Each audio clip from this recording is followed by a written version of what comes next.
on the property when my great-grandfather bought it over 100 years ago.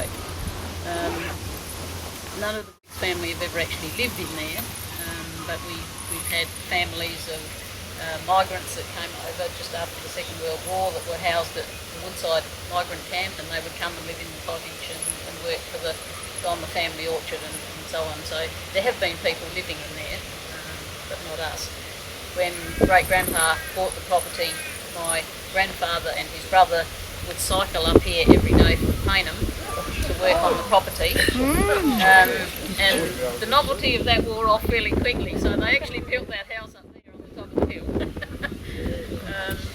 Then when the brother sort of went off and did his own thing and grandpa remained there and worked the property, Dad was an only child.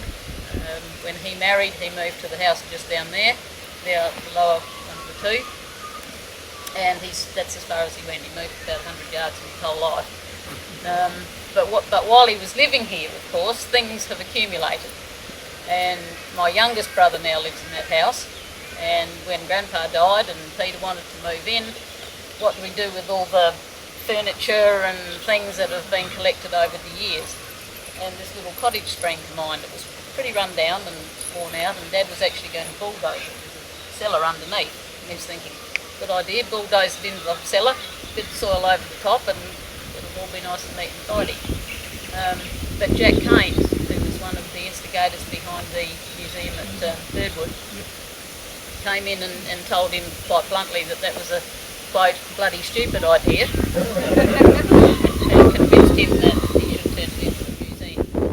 So a great proportion of the things that are in the cottage, which is now furnished as a little cottage, is family things that we've acquired.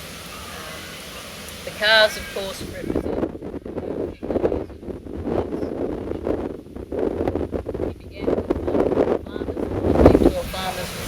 car that he ever bought, and that's when the bug bit.